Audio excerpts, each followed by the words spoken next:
Friends, आप सभी का साथी नरेश पाल एक और नई वीडियो के साथ। कई बार आपको अपनी ज़िंदगी में ऐसा लगता होगा कि मैं अपने काम को 100% दे रहा हूँ, मैं वो ऐसा कुछ कर रहा हूँ जो मुझे करना चाहिए, लेकिन फिर भी वह रिजल्ट नहीं मिल पा रहा जो आपको अपेक्षा रहती है। सब कुछ ठीक करने के बाद भी, अच्छा करने के बाद भी आप सफल नहीं हो पाते हो। जानना चाहोगे कि इसका कारण क्या होता है? इसका सबसे महत्वपूर्ण कारण है आपका कर्म। जी हाँ, आपका कर्म, जो कि आपने अपने भूतकाल में किया था। अब आप में से कई लोगों को कर्मा को लेकर बहुत सारी गलतफहमियां होती हैं। कई बार पता तो होता है, लेकिन हम अनजाने बन जाते हैं। हम सोचते हैं कि शायद ऐसा नहीं होता, लेकिन कर्मा उसका काम हर जगह करता है और उसका फल भविष्य में हमें दिखाई देता है। कई बार हम उस बंदर की तरह हो जाते हैं जिसके पता है कि आम में से गुठली निकली है, उसे ज़मीन में गाड़ने से एक पेड़ निकलेगा, उसमें आम का फल आएगा।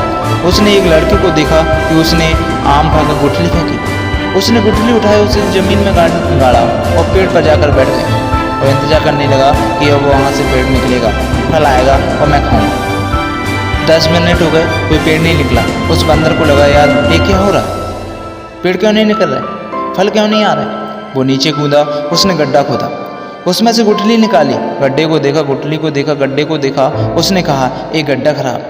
वो थोड़ी दूर पर गया, एक और गड्ढा खोदा, उस गुठली को वहाँ पर गाड़ा।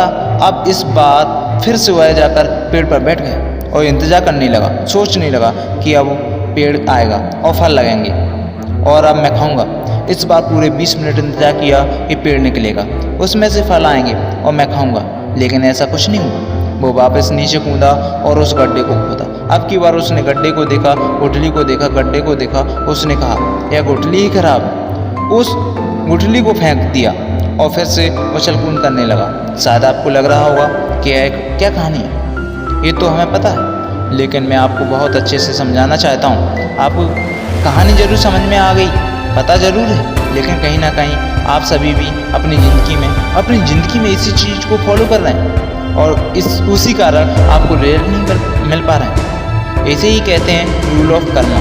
जी हाँ, जो कि पूर्णतः जुड़ा हुआ है समय के साथ। अब इस समय और कर्मा के बीच का जो लिंक है उसे समझने की कोशिश कीजिए। आपने कई बार सुना होगा कि कर्म किए जा लेकिन फल की चिंता मत कर। ईश्वर हमें यहाँ क्या समझाना चाहता है? वो समझाना चाह रहे हैं कि जैसा भी कर्म तू करेगा समय के हिसाब से तुझे वैसा फल मिल जाएगा। उन्होंने यह नहीं बताया कैसा फल मिलेगा, क्योंकि वह निर्भर करेगा आपके कर्मों पर। आप जैसा कर्म करेंगे आपको वैसा ही फल मिलेगा।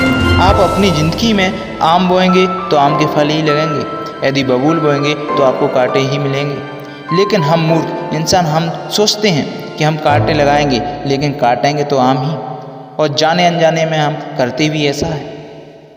हम गलत कर्म करते हैं, गलत सोच रखते हैं, गलत विचारधारा के साथ किसी भी काम को आगे बढ़ाते हैं, लेकिन सोचते हैं कि सब कुछ ठीक हो जाएगा। लेकिन जब समय अपनी गवाही देने के लिए आता है, उन कर्मों का रिजल्ट लेकर आपके सामने प्रस्तुत होता है, तो फिर तकलीफ होती है, रोना आता है, और फिर उन चीज़ों के लिए हम ब्लेम लगाते हैं दूसरों को। हम भगवान को दोषी ठहराते हैं कि उसने हमारे साथ गलत किया। हम अपने लोगों को दोषी ठहराते हैं कि उनके कारण हम आगे नहीं बढ़ पाए।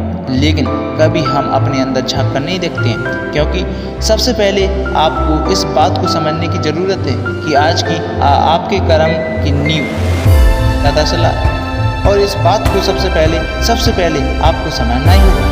आपको इस बात को समझने की ज़रूरत है। यदि दूसरों की गलतियों को ना निकाल कर खुद की गलतियों को निकाल कर उन्हें सुधार कर आगे बढ़ें तो ज़िंदगी में बहुत आगे जाएंगे। तो आज वादा कीजिए मुझे कि बिना किसी चीज़ के बारे में सोचे सिर्फ और सिर्फ अपनी कर्म करने में आज से, अभी से, इसी वक्त से लग जाएंगे।